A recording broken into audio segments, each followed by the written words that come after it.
Cool. So, hi everyone. For everyone who's here and everyone who's engaging with this recording, my name is Diana. I am a retention specialist at the AAC. My pronouns are she, her, and hers. Welcome. I'm going to pass it on to Nicolette. Hi everyone watching, my name is Nicolette Pearman. I'm also a retention specialist with the STEM program, and I'm just excited to help with presenting this presentation today and hope that you get a lot out of it. So we're going to go ahead and jump right in. These are the things that we are going to talk about in this presentation. The focus of this is really just like prepping materials. We know that we might not cover everything, so we hope that this provides some content that feels like it's connecting to what you're hoping for. And if it's not, that's okay. We want to hear your feedback. So it's going to be really important to provide that feedback in the CLF evaluation that's found on our website. And then also just let your retention specialist know if you need anything else. But for this presentation, we're going to talk about things to consider when you are going through the process of applying and also just starting to apply, like even just in the planning process. We're going to talk about a timeline and application materials. We're going to talk about how to track applications.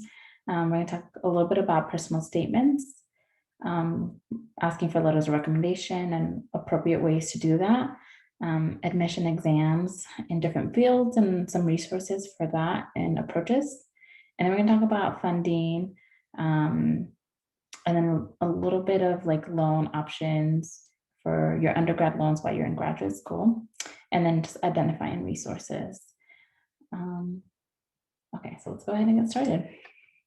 So when considering graduate school, we talked about a few of these things in the last presentation for the graduate school part one, but this slide talks a little bit more in depth about things to consider, and for everyone this is going to be different.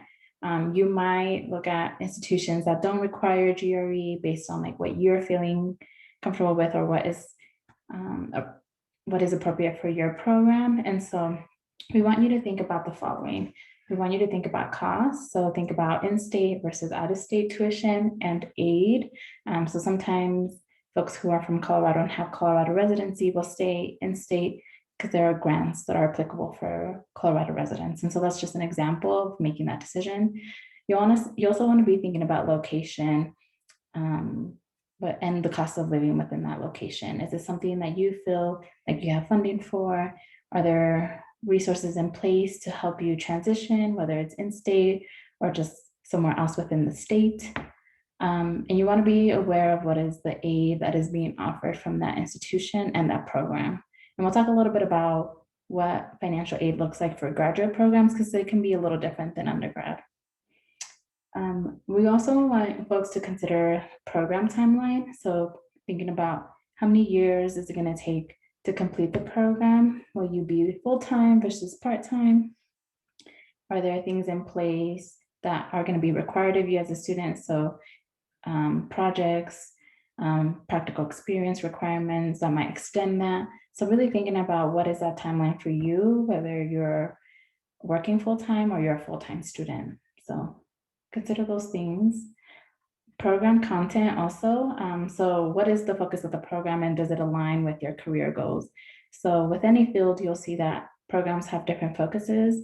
So you just want to make sure that you're aligning that focus with your own career goals. You will also see that you can get a sense of what that focus is by looking at what classes the program will require you to engage in and other program requirements such as like research, lab experience, practical experience, things like that. You also just really want to be attentive of the admission requirements. So is the program requiring you to take an admissions exam like the GRE, for example?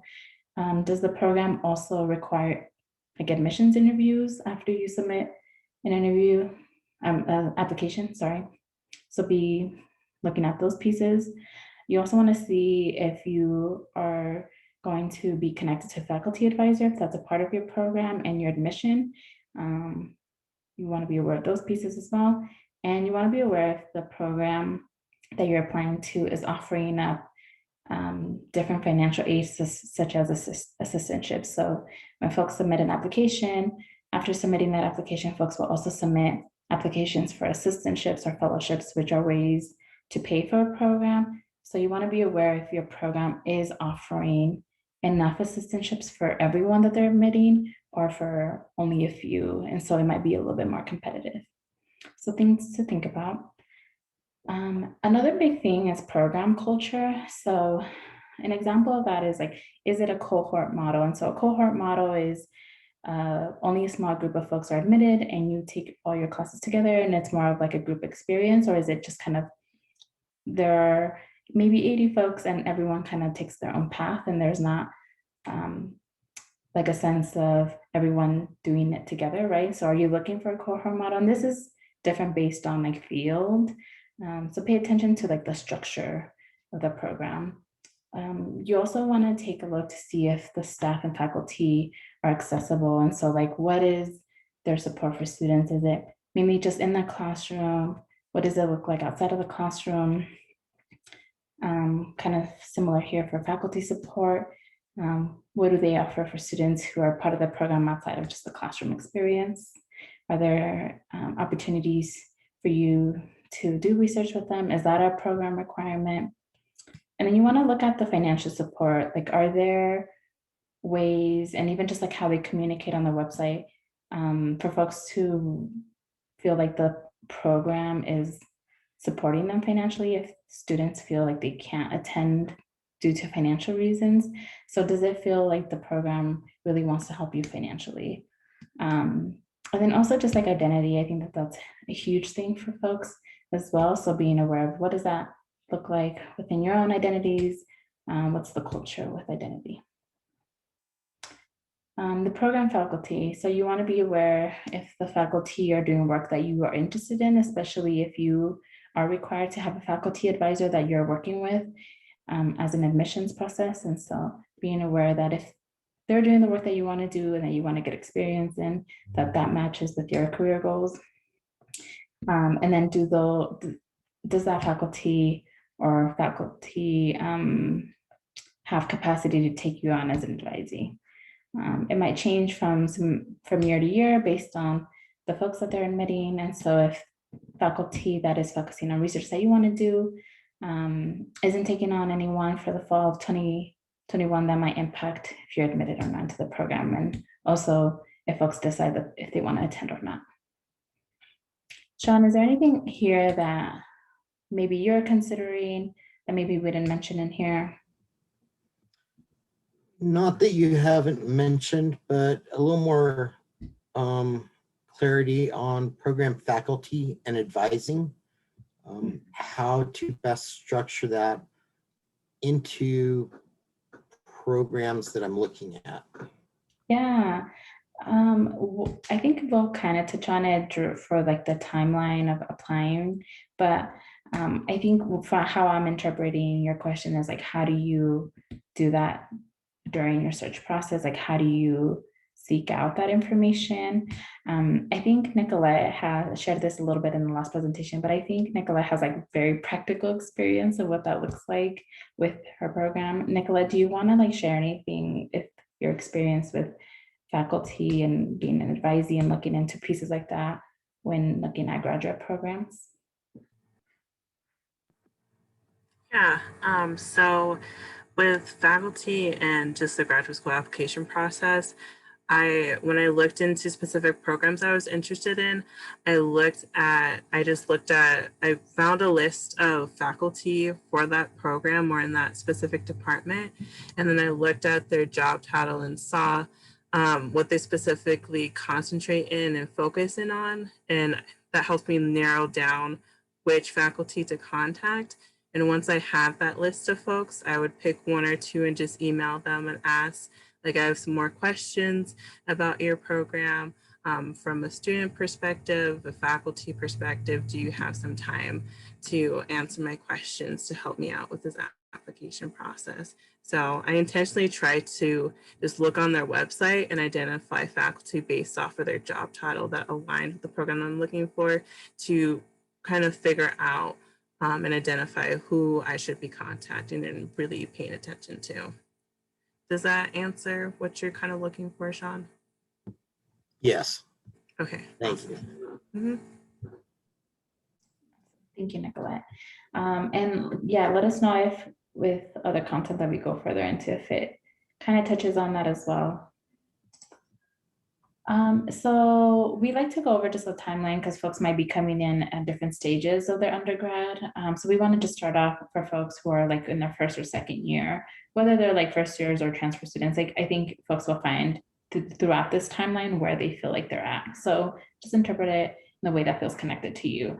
But for students who are in their first and second years in undergrad, the biggest things to really just pay attention to is just like maintaining a good GPA. I do put on there like it's okay to like not just get caught up with a GPA unless you know that there are GPA like requirements for a program that are very, very strict. And for example, I think the one that comes to mind is like pre-med, right? So if there are very specific GPA requirements there, you really want to be aware of those early on.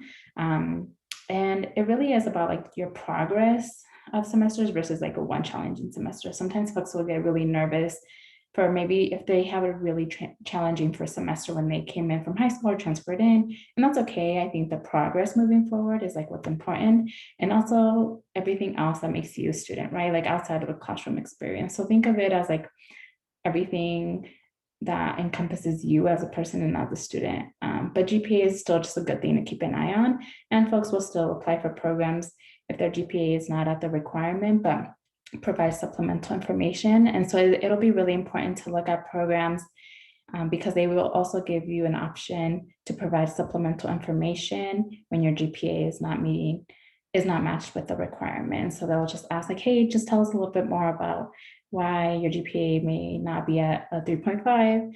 We just want to give you that opportunity. And so programs that do that are awesome. And if you are seeing that programs don't offer that, just to try to provide a lot of good information in your personal statement, your resume, having that relevant experience. But this is just a good thing to keep an eye on. Gain relevant field and research experience. And so internships, lab experience, projects, involvement, all those things are going to be really important to build you as a student, and programs really want to see that as well. They don't want to just focus on GPA. They really want to see a lot of your experience as a student. Build connections with faculty and staff now. And so you'll see that later on when we talk about actual applications, faculty and staff come in and play a huge role with your application process. And so we want folks to build those connections now. And ways that you can do that is by attending office hours consistently, connect with faculty, even if you don't have a class with them. Sometimes, like similar to what Nicolette said, you might just do your own research for a faculty in your department that is doing work that you really like, might have shared identities, or is in a class that you're going to be taking in the future and that you're excited about. Like just build those connections early on because they'll come in and play a huge role throughout your application process. Do informal interviews if you don't have them for a class. Just set up some time to just check in about things that you're interested in and how it might connect to things that they might be doing. Have them share a little bit about their experience in the field, give you a little bit of an insight about their own journey and information that they might have that will be helpful for you to understand while you're like going into your field or thinking about graduate school. So part of that is sharing your career goals as well, and keep those connections, like keep growing those connections. Pick a few that are really important to you rather than kind of like making so many that don't feel like are really genuine, because you want to make sure that they're strong relationships. Anything that you want to add in here, Nicolette or Sean?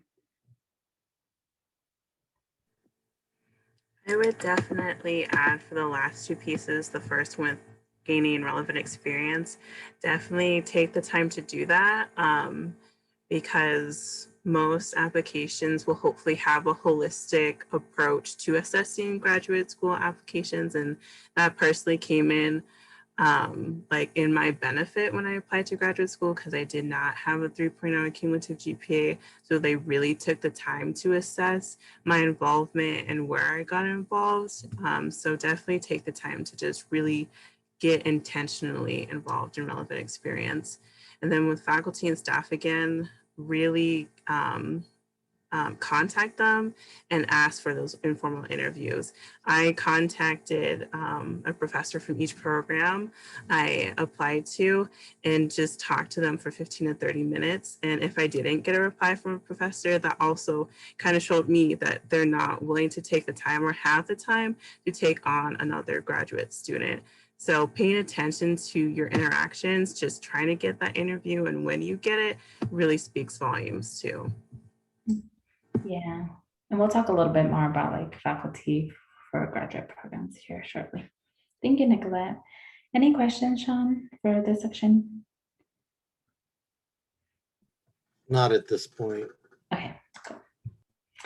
So for folks who are in their second year, maybe junior year, these are a few things that we encourage folks to think about. So at this time, this is when we want folks to really research graduate programs and potential faculty advisors. These are the faculty who are going to be a part of the program, especially in STEM fields if you need a faculty advisor for your program experience, right? And so take some time to look at program website. Sometimes there are search engines for different fields so that you can narrow down graduate programs just in your field.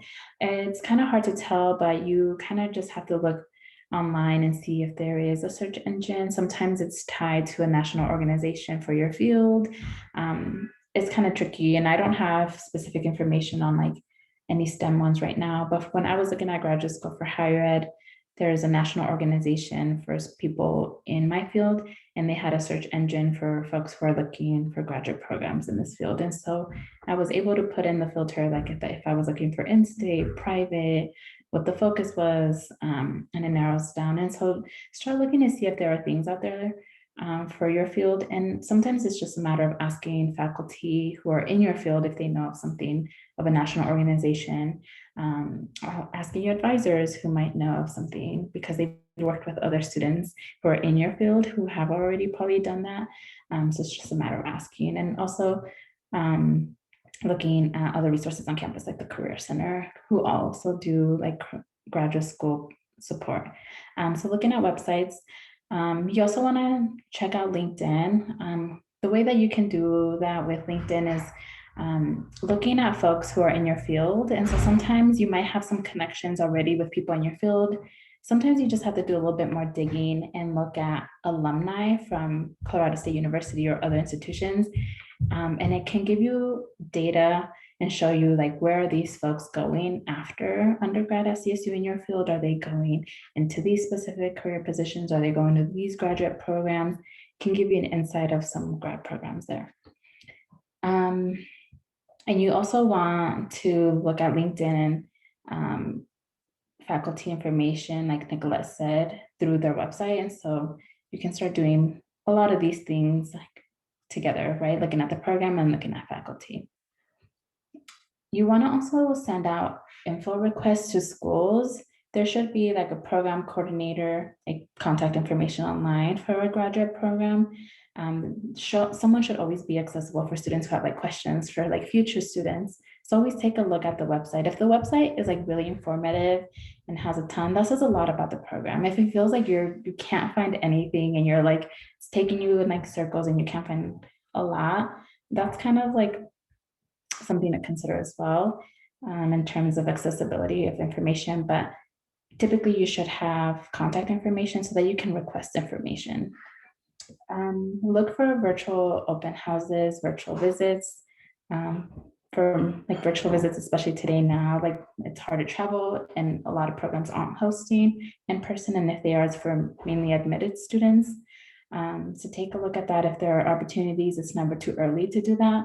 And continue doing that for programs that you're interested in, because you might come in the next year with more information or more understanding of what you're looking for. You'll also want to determine like an application, procedures, requirements, deadline, timeline, all those pieces. In your second year or junior year, 2 years out before graduation, this is the perfect time to get all that settled in, because if you're thinking of going to graduate school right after undergrad, a lot of those things happen during that last year. If you are taking gap years, still consider like what you're hoping to do a year out. so that you can keep a timeline for yourself. And so we're going to go over an example of like how to track those pieces in an Excel form and how to create a timeline for yourself. I had to add this up here because it didn't fit. But during this time, you also want to identify any missing courses that are required for a graduate program. So look at program class prerequisites. So it's really important to be aware of what are those undergrad classes that, even if they're not a part of your degree requirement for undergrad, like, are there other things that you need? You might be a Spanish major and going into pre-med, like you're gonna do your major in Spanish and get those requirements, but you wanna make sure that everything else as prereq for pre-med is in place. And so you wanna make sure you're looking at those pieces. Talk with your academic advisor because they'll typically have a good sense of what that can look like, and look at graduate programs as well, because they'll also state what are those prerequisites that you should have as an undergrad.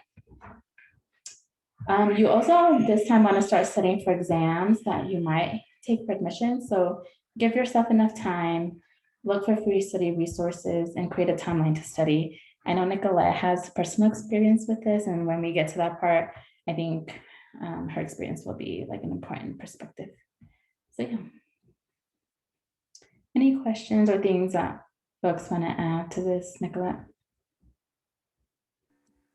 Yeah, I can add a little bit to searching for graduate programs. I personally really struggled with this. So I did a lot of just cross-referencing. I usually go to like top name of program in Google. And so I would just cross-reference the lists and see like where schools were placed on the different rankings. And once I had that list, I went in and started to look through their programs to see if the courses were what I was looking for, the structure is what I was looking for. And then once I narrowed that down to about 3 to 5 schools, and I took it to professors that I was comfortable with and that knew how graduate programs were performing pretty well. And I asked them, like, are these actually good programs? Because I personally don't know. And that really helped me a lot because it was really hard to figure out what were really good graduate school programs. So I did a lot of cross-referencing. And then once I narrowed it down, I just asked professors, like, are these good or not? Any questions, Sean? Thank you, Nicolette.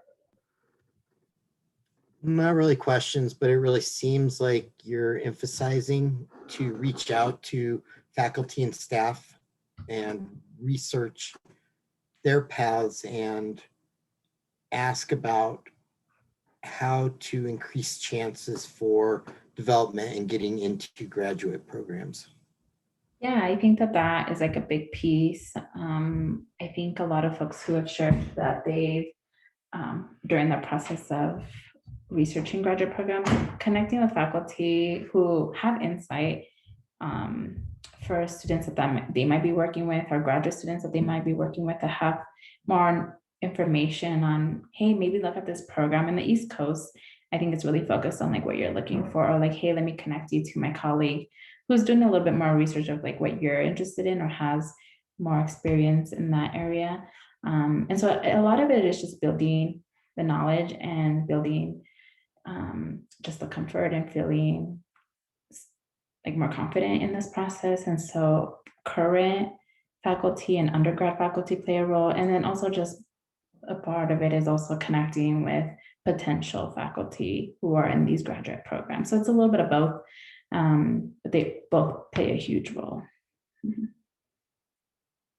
Great question, or great, yes, comment. So we're gonna go ahead and jump right into some timeline pieces for folks. Tatiana, I think Sean has a question. He unmuted. Oh, hey.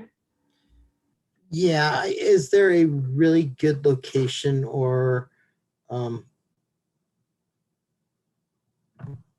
location to look into developing faculty relationships, or is there a better way to go about looking through programs and refining a program that you may want to grow into for graduate school?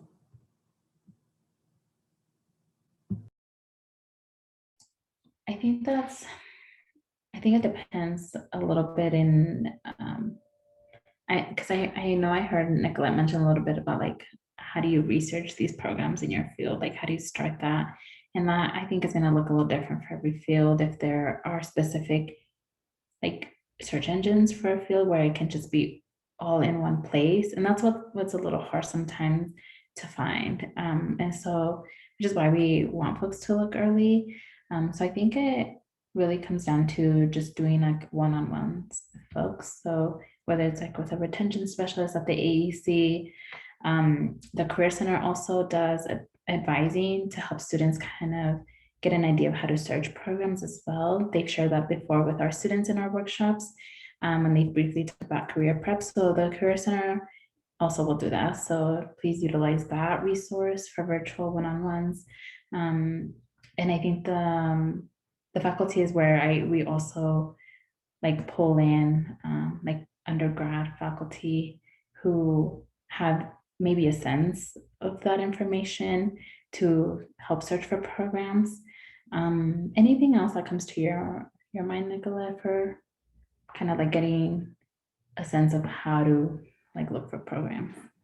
Yeah, I think a good place is starting with the graduate programs that are at CSU and finding somebody that works with either admissions or like they're a faculty of a graduate program at CSU that you're looking for to go elsewhere, and just ask them, like set up 15-30 minutes and just ask them, like, I'm interested in this program, just looking and identifying it elsewhere, and hopefully they'll be able to help you get on track, because they will have had interface with students that want to come to their program, and so they can hopefully leverage the knowledge of the students they've interacted with and be able to give you a better sense of how to approach identifying the programs that you're looking into more effectively.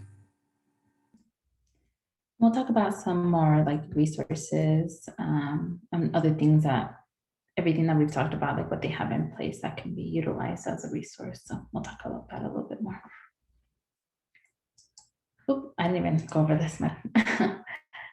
So for folks who are in the last year before graduation or the year before attending, if you're taking like a couple of years off, this is good. There's 2 slides for this timeline, but we want to just like make sure that folks are requesting letters. Even if you're taking a gap year before you graduate, you want to like have those solid connections with faculty and those relationships in place, so that if you do take a couple of years off, you still want to have those connections and be able to email a professor who you had in undergrad 2 years ago who can still write you that letter of recommendation. And so keep those connections.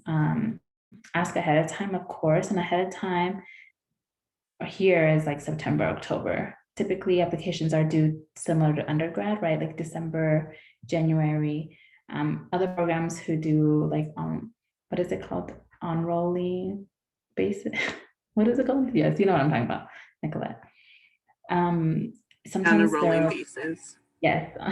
So sometimes there are due dates that are in spring. And so you just want to keep an eye out on programs like that as well if you're planning on starting at a different time. So you want to ask ahead of time, September, October at the latest, really. Ensure that you have at least one faculty letter of rec, even if the program states like they don't specify like who they want letters from. You want to have at least one from a faculty member. Some programs will ask for all faculty letters of rec, and so you want to make sure that you have those in place. And you want to provide enough content for your recommender. We have a whole slide here for like appropriate ways to ask for recommendation letters, and that is something that we're going to talk about. Like, you don't want to just ask someone like, hey, I'm applying to the school, can you write me a letter of rec? There are other things that would really help that faculty or that staff to write you a strong letter, and we'll talk about that here shortly. During this time, you also want to start taking the required entrance exam. So look at test websites to register. You want to look at timelines. So if you are hoping to take it twice in case you don't score the score that you needed the first time, you want to make sure that you give yourself enough time to be able to register for another upcoming one that still gives you time to submit that one. So look at test waivers as well. Some websites will have information on like if you're unemployed right now, or if you were part of maybe a TRIO program. I don't have that specific information for all the entrance exams, but there are some that provide a little bit more context. So you want to look at test waivers for those pieces. And you also want to look at application waivers as well. If they don't post it on the website, just ask, and more likely than not, they can offer a waiver. Because if you're applying to, say, 6 programs and the fee for each one is $60 to $100, that can add up really quickly. You want to contact, if you haven't already, contact prospective faculty advisors. So always just check online first. This is something that I know Nicolette mentioned that I think was really important in our last presentation, but check online first to see if you are welcomed to email faculty. Some might get a lot of emails from prospective students, but if they're stating that it's totally fine, then please contact them just to get additional information that will help you make that decision. And just do your research before you contact faculty. You want to have enough information that gives you a sense of knowing how you're going to approach that conversation if you're going to contact them, rather than like, hey, I'm looking into the program. What can you tell me about the program? If it's already online, they're just going to redirect you to the website. So just ensure that you do the research and know what you want to talk about when you're contacting staff. Start prepping up your application materials. So create a timeline for all your materials. So it's really going to take a little bit of time to narrow down some programs, narrow down deadlines for every aspect of the application process. You want to track your progress / completion for all materials, especially when applying for multiple programs. At this time, you will also want to complete the FAFSA. So FAFSA is still applicable for graduate school. So you still want to do this. So keep that FAFSA login information. And this is going to be more applicable for student loans, but we'll talk about that here shortly. I have more for just students who are in the last year before graduation or in the year before attending graduate school. Around November and December, this is typically when folks will submit applications. So make sure you're tracking those deadlines and ensuring that you don't miss it. You don't want to submit something on the date of, right? You want to submit something well ahead of time in case something comes up and you have a backup plan, right? It can be hard if you miss a deadline and they're really strict and you might have gotten confused with another one, and that can be really tough. And ensure everything is accurate. Make sure that your personal statement, if you are addressing information about that program, that it's the right program, right? It can be hard to recreate a new personal statement. So sometimes people will copy and paste some things and just change a few things in regards to that program specifically. And that's totally fine, as long as you are making sure that what you're submitting is appropriate for that university. You want to order your official transcripts, and you can do that on your RAM web. You'll go to your transcript, order official transcript. They're about $11 each. And you can send the electronic document to yourself, and that's what you submit in your application. So a quick question on that. Mm-hmm. Like when I transferred to CSU, I had to send directly to them. When I start looking at graduate schools, is it best to get a list of programs you're applying to and then go through and submit that to all the programs at the same time, just to save cost and streamline your applications? Or is it better to try and do that individually for each program you're applying to? Mm-hmm. Yeah, I think I know what you're asking. I'm trying to remember if you can send an official transcript from CSU to a graduate program. Oh, Nicolette, have you done that recently?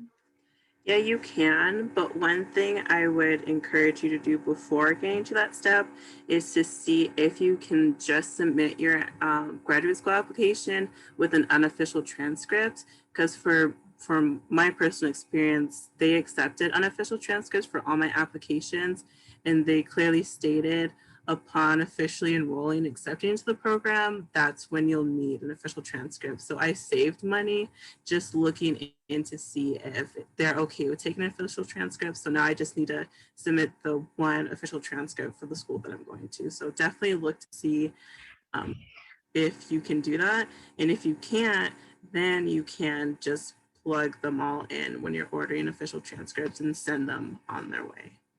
Mm-hmm. Yeah, I think once you get through the process of sending, I think it'll indicate how many you can send for that one official, unless you're just sending one for yourself. And then later on, you're like, oh, I can just send it to the university. So just pay attention to those things. And if you run into any issues on your RAMWeb, always connect with the registrar's office, even after you graduate, if you're trying to figure those pieces out. That's a great point, Nicolai. I didn't think about that. I also remembered something else. Mhm. Might not always want electronic transcripts. I submitted an electronic official transcript for one of my applications. They're like, no, we need a hard copy sent to our office in this address. So be mindful if they accept official or do they want hard copies, so you can make sure you're strategizing with funds. Yeah, thank you, Nicolai. At this time too, once you figure it out if the program is offering assistantships, fellowships, and grants, and we'll talk a little bit more in depth about what those are.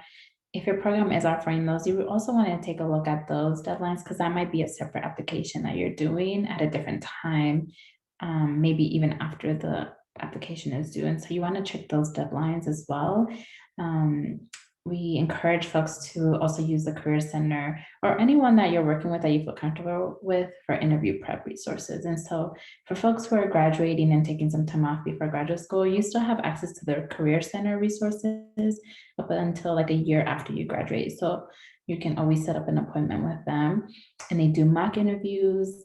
They just help you get ready and give you feedback. And so that's a really great resource that honestly is underutilized, but really good to just get you prepared for any interviews that a graduate program might require, and for like a fellowship or assistantship. And so consider what interviews you might be doing.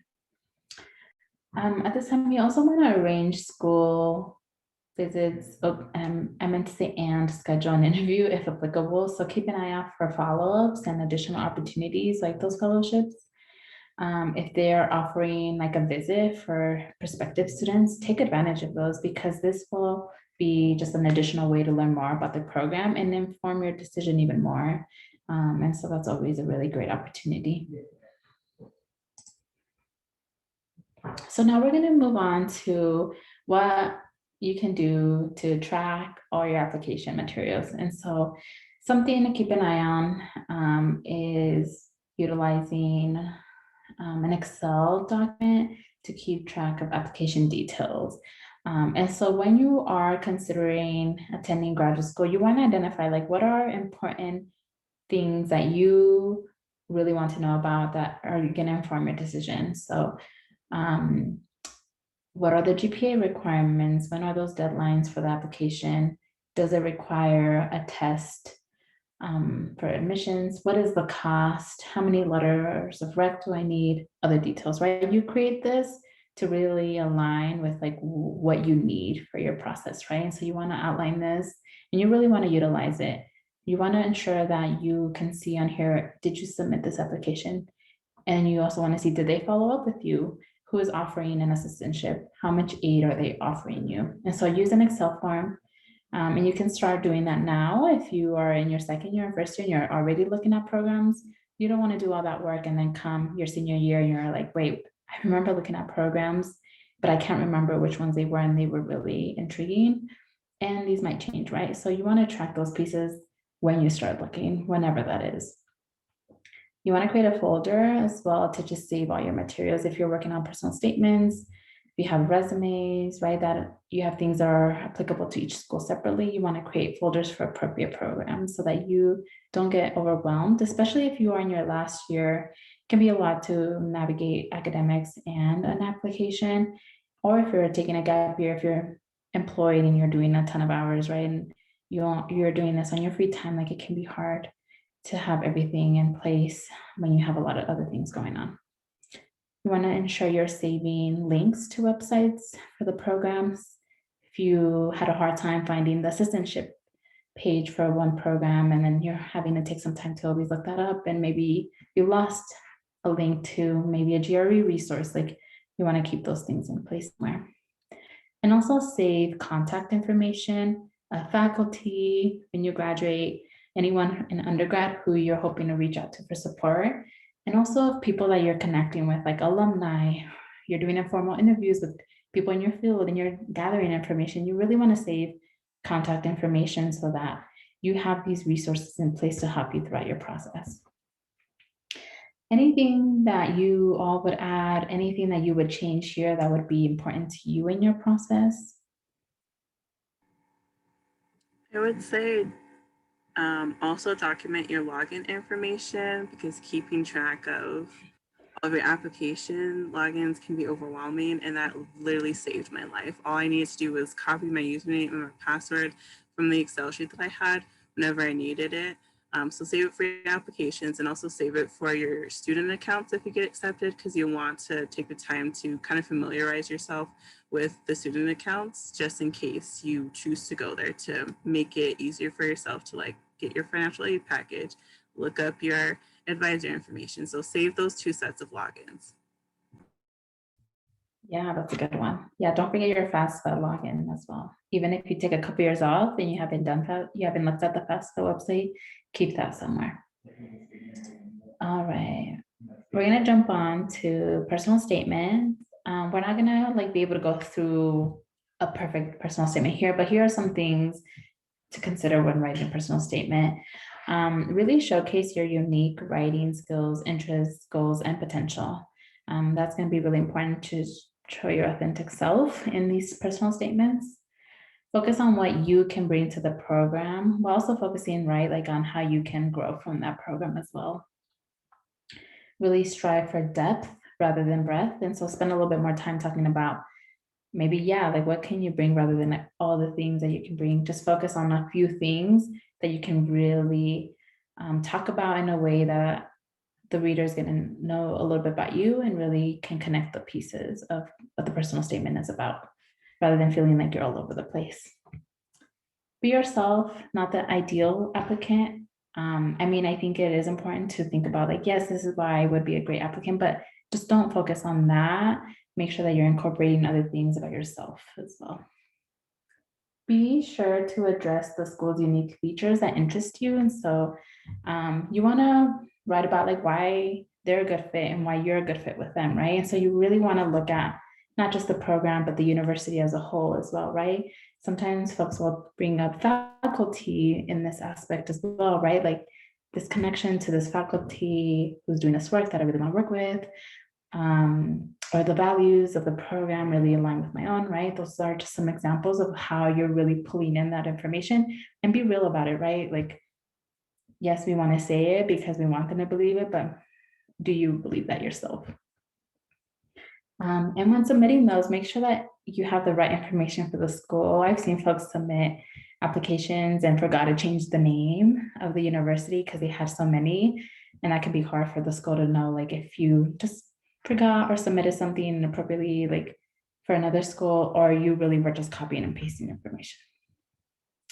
Evaluate your experiences rather than just describing them. So really talk about like how you grew from that, or how your experiences have really shaped you, right? And so you really want to evaluate that rather than just talking about them. Anything else that folks would add to the personal statement aspect? Yes, 2 things real quick.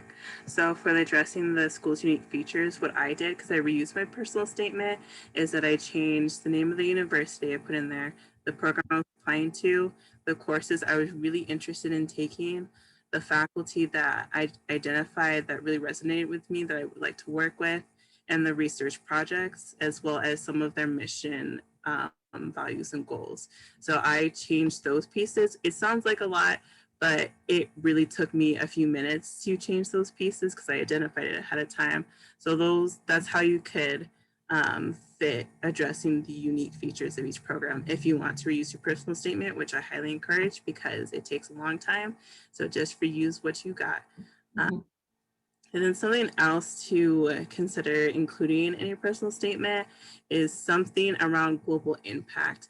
So I know specifically for STEM programs, they really like to see when folks talk about how is them going to interact school contribute to society and have a global impact. They really want to see that you're doing it for you, but you're also doing it to give back to society. So incorporate that piece in your process statement if you have room for any program you apply to, but definitely if you apply to a STEM graduate program, they will always look for that. Yeah, that's a good point. I saw that recently on the Health and Professions Advising website. So that's awesome. Cool. We're gonna go ahead and jump right into the next slide. I know we're running short on time. Letters of rec. I have its own slide here because this is a really important aspect that we want folks to think about like thoroughly. I mentioned before that it's really important to ask ahead of time. I mentioned that September, October, like October at the latest. Do you want to make sure that you can, if you can during September, October, that you do it earlier? Folks get really busy, and so you want to provide them the heads up. And even if they say no, like you want to give them that opportunity if they cannot do that, right? And think of a backup. And so it gives you enough time to make those pivots if needed. And you also want to give a concrete timeline well ahead of the like application deadline. So don't recommend to give them a deadline of the day before your application is due, right? You want to give a deadline ahead of time in case they need to push it back or things come up. And so make sure that you create a timeline that works for both of you. You also want to provide content and provide enough information for your recommender to write a strong letter of rec. And so you can also send like a draft of your personal statement. It gives them an idea of why you're applying to the program. If you don't have time to sit down and talk about like, hey, I want you to write my letter of rec and I'm applying to these programs and this is why. If you can't do that in like a one-on-one or video call, whatever, right? You want to try to send maybe a personal draft of the statement, if you can, if you have it. If you don't have it ready, if you don't have a draft by the time you ask someone to write you a letter of rec, then you want to provide them information about the programs that you're applying to and why you're applying to, just like a brief description. And also ask them if they would just like to talk with you a little bit more about why you're applying so that they can have more content as well. It's also good to just give them a copy of your resume. They know you in some capacity, but when you have an updated resume, they can see a little bit more in depth, like what you're doing as a student, your experience, and how they can strengthen what they already know with some of the things that are on your resume. If you have a project or any sample work, that also will give them an idea of like how to incorporate some of those strengths in there or an experience. And so you really want to gather relevant information and really let them know why you're applying for a program and if you have any information on why you're applying a specific program. You also want to make sure that you follow up. So follow up a month before the deadline, making sure that if they need an extension, that you have some wiggle room. Want to check in with them about like what is the best communication to follow up. And even when you're asking, you want to let them know like, hey, I'm asking you in September, is it okay if I follow up in October to see how it's going? If you need anything, follow up if they need anything else from you to help them write the letter of rec. Maybe you do have that draft later on and you can send it over to help them and give them a little bit of a nudge. Follow up with more than just like a thank you. If you have capacity for anything else outside of a thank you, it'll just be really thoughtful. And then really update them about your progress / decision moving forward with the program, right? You want to keep them updated. They took some time to write that for you. Just let them know where you're at with that process. Anything that you would add, Nicolette, to this? Yeah, so for asking ahead of time, if folks are just looking for a tangible like minimum cutoff line, I would definitely say a month before the applications are due. And if you want to do it ahead of time, identify all the deadlines of the applications, and then you could just send a large ask to your recommenders if you want to reuse the same recommenders for each program, because that's what I did. So since I knew I was going to be asking for 5 letters of rec for each faculty that I was asking, I gathered up all the deadlines ahead of time, put what programs they were going to, and gave that to them. so they could start planning ahead of time. And I gave them reminders as we went. And you can also give them deadlines that is a few like weeks before the deadline or a few days before.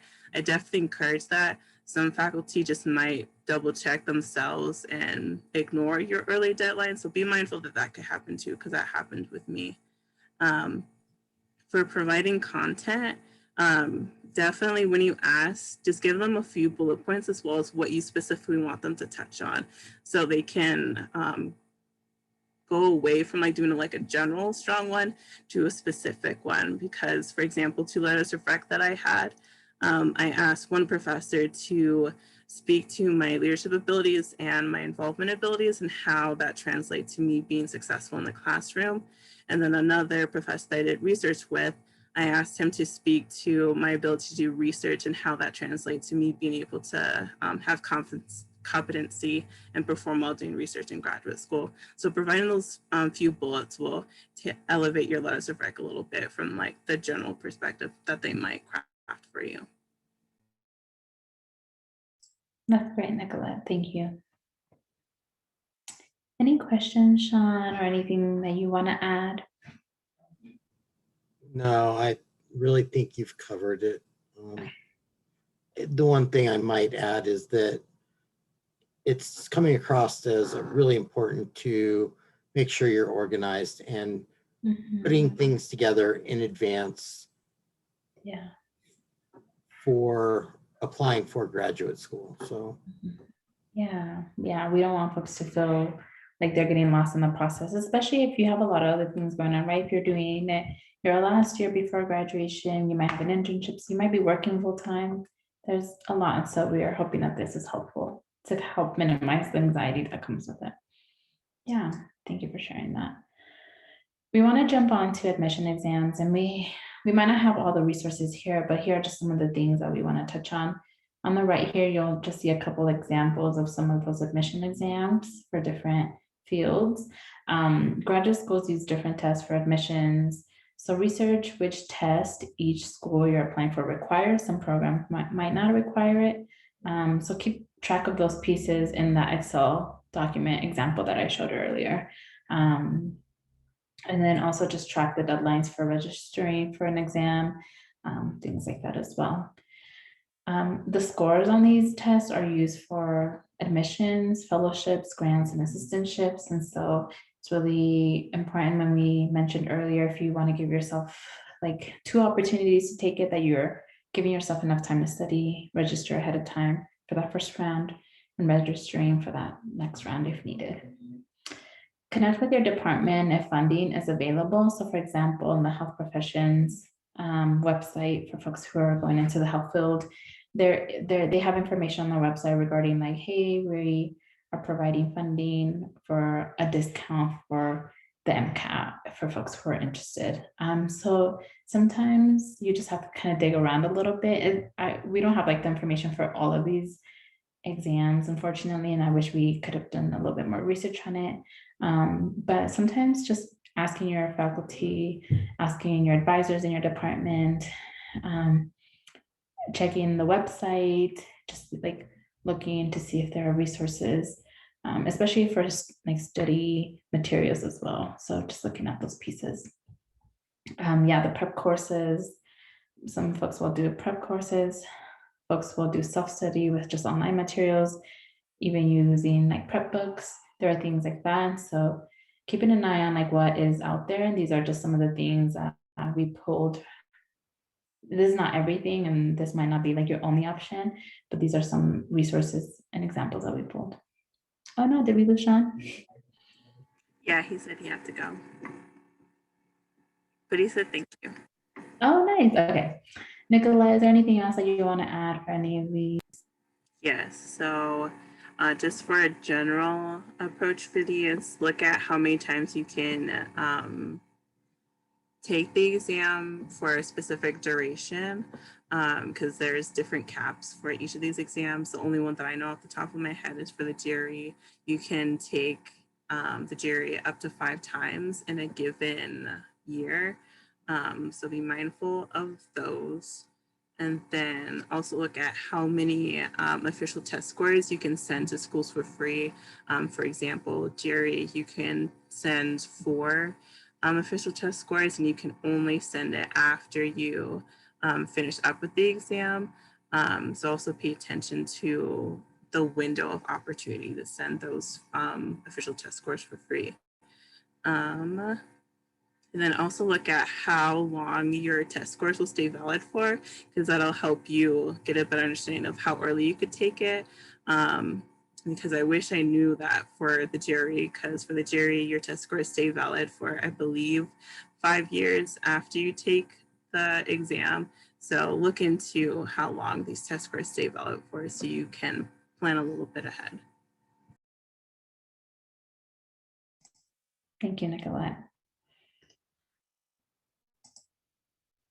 Okay, so we're going to talk a little bit about funding. This information was in our previous presentation, but we just want to remind folks about these opportunities. And then I'll talk a little bit about the approach of like requesting funding and how to do that in the process before and even after you are admitted into a program. And so just as a reminder, assistantships, you work for the institution in your field, and in return you have some tuition covered. Sometimes some programs do like full tuition. I believe that's called tuition remission. And that's where your entire tuition gets covered, or they're just paying you a little bit to cover some of that tuition, but not all of it. For fellowships, this is gaining experience in your academic field. For pay, some might not be for pay, but you are just getting kind of like a scholarship. So I won't include any obligations, but only like academic ones. And this can be awarded by an institution, government, or an organization. So it's good to distinguish those two. Scholarships. With graduate school, scholarships are a little bit more applicable within just like the university itself, the college, or even just the program specifically. And so you really want to look at that program website that you're looking at and trying to see if they have a financial aid page of like any scholarships that are just for students in that program. And so that might be a huge factor of how you make those decisions. There might also be state scholarships, like I mentioned before. There might be like any in-state for like residents, and so be like looking at those pieces as well. Any local organizations or corporate scholarships, maybe like example like a bank, right, that is offering scholarships. FAFSA, still complete the FAFSA for graduate school. This will help determine eligibility for grants and federal loans.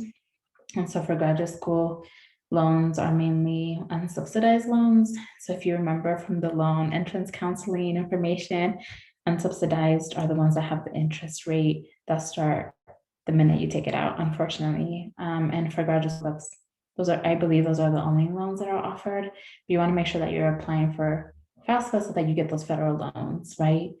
So that'll be really important. I believe right now with COVID-19, there are no interest rates. So some folks are taking this time and opportunity to put in a little bit of payment before their loan increases a little bit more. So that's something to keep in mind. And if you're going to graduate school, you want to try to defer your undergrad loans. It'll automatically do it for you when you enroll, but you just want to make sure that it goes through. So check with your loan provider. So you want to know who your loan provider is when you graduate.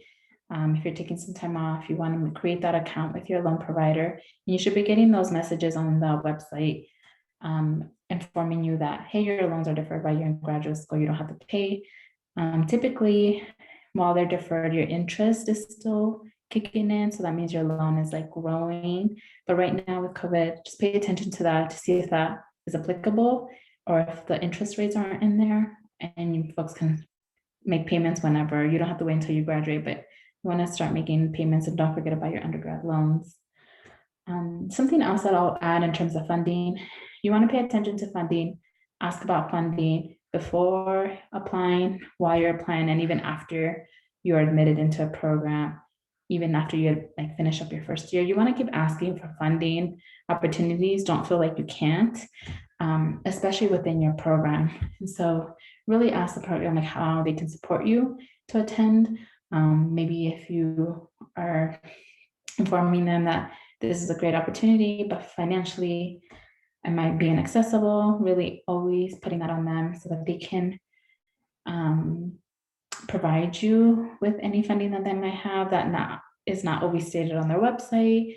They might offer some grants, or they might offer and open up an assistantship that wasn't in place before because they really care about you. And so when programs are receptive to that, you want to keep that in mind so that you can see like how they show up for students, how do they support their students. And so always ask, even after you're admitted into a program, about more funding.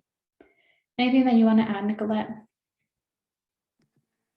The only thing I would add is when you attend like virtual events around funding for the graduate school programs you're interested in, or if you're connecting with faculty, or look at the contact information page for the different program websites, ask them how they prioritize their funding, because they might prioritize it for different types of degrees or different types of concentrations, and hopefully they'll be transparent enough to give you that information. An example that I can give is that somebody asked for one of the webinars I attended for one of the programs I was interested in, how they prioritize funding, and the financial aid rep communicated that they really prioritize like scholarships, assistantships, and fellowships for those pursuing a doctorate degree in engineering, and then masters usually have to take out loans or bring in external funding. So definitely ask how the program and the university prioritizes their funding for graduate students. Yeah, that's a great thing. That's a great thing to add, Nicolette. Yes, you want to make sure that you have enough funding, because especially with master's programs, something that Nicolette mentioned is that master's programs don't always get all the funding, and it can be hard to find a way to have programs paid for, right? That looks a little different for like doctorate degrees, where these are a little bit more guaranteed, but for master's programs, you kind of have to do a little bit more digging. We don't want you to just depend on loans, just really ask and pay attention to things like this. Oh, sorry, this threw me off with the resources sideways. So this is our last page.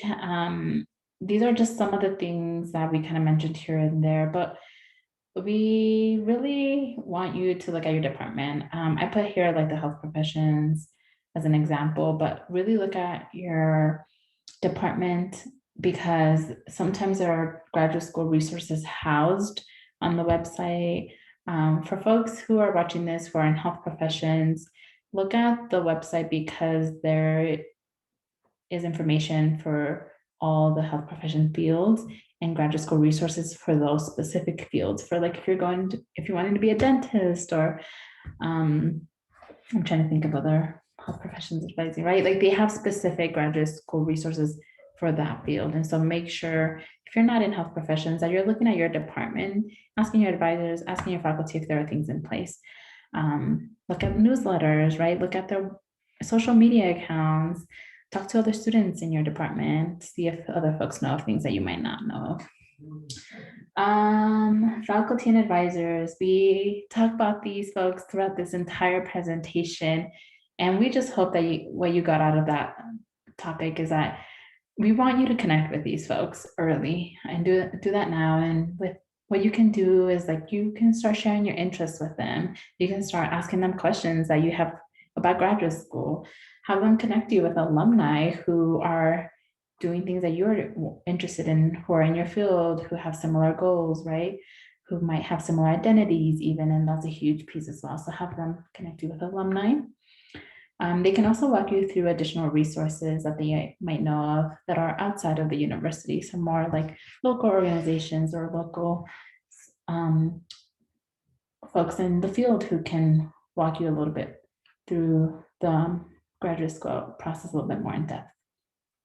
And of course, they can be a great resource for letters of record in the future, right? You want to keep those strong relationships, because these are folks who are in your field, right? You want to even connect with them after you're in graduate school as well, and have a colleague and have a mentor that's more like a lifelong mentor.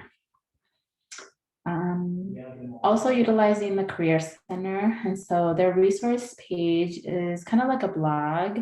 It's set up in that way, but they have a ton of great info. And honestly, I pulled a lot of this presentation from the Career Center resource page. It's really awesome. They update it pretty frequently and have a lot of great resources in regards to graduate school. Also their events, a lot of it also focuses on graduate school. And so some of the things that they have coming up are like graduate school series, graduate school abroad for folks who are looking for graduate school in international like locations. And so look at the events page. There are a lot of things coming up in the next few months. And so keep an eye on those pieces and take advantage of that. They also do one-on-one advising for graduate school. So you just have to create that appointment through their Handshake platform, and they can walk you through those pieces. Admission exam pages, look for waivers, free resources, guides, all those pieces. And of course, the AAC, we do these workshops and we try to build off of them and have updated and new information every semester. So we hope that these are helpful. Also connect with your retention specialist. Keep them in mind too when you are thinking about letters of recommendation and just like helping you look at personal statements, helping you search for programs, use those meetings for these things. I also want to do a plug-in that when you are looking at the fee for application to submit applications, sometimes a program will let you know if they have a waiver that you can apply for. Some programs might not communicate that, but you can still ask, and it's always just important to ask, even if it's not stated on the website. And just let them know, like, hey, I am a TRIA student, or I was in these programs. Can I get a waiver? And sometimes they'll just ask for like a letter saying like, hey, I was in this program, or I am in this program. So just work with us if you need those pieces. Anything that you want to add, Nicolette? I would say something that I forgot to mention is to definitely connect with like current graduate students of the programs that you're interested in, because it just asking them about their experience in the program can tell you a lot if it'll be a good fit for you. You can also ask them how they got to where they are, so you can get a better insight and tangibility to your process. An example of that is what I'm going to do is I'm going to look for student ambassadors specifically in my program that are from out of state or out of the country, since I'm going to be going out of state for graduate school, and ask them like how was their experience like acclimating to the program and getting adjusted to it. And you can find like their information on the program's websites. You can also just look on LinkedIn for student ambassadors and current graduate students of the school that you're looking for, and you could just shoot them a message on there too. Yes, oh my God, I forgot about that, Nicolette. That's a great thing. I also want to share a personal example in connection to LinkedIn. When I was in graduate school, I stated that I was attending this graduate program at this university for these years. And when there was someone who was looking at that program as a prospective student, they looked up the university on LinkedIn, looked up the program, and saw current students, alumni, and that's how they got in contact with me through LinkedIn. So you want to be strategic about those things, because you can find current students, alumni, people who are in the specific position that you want to do and see what graduate program they're in. And that's where you get the most authentic information about their experience and about that program, rather than the stuff that they want to tell you when you do orientations, when you do talk to someone in the program as a coordinator, right? So connect with current students and alumni. Yes, thank you, Nicolette, for bringing that up. All right, well, I think that's everything we have for this presentation. I know we went over an hour, but please complete that CLF evaluation for STEM Thrive. If you have any questions, please connect with your retention specialist or email myself. My information can be found on the website. I don't have my information here. I forgot to add that in, so I apologize, but thank you all for engaging in this recording. I see you. Let us know if you have any questions. Thank you all.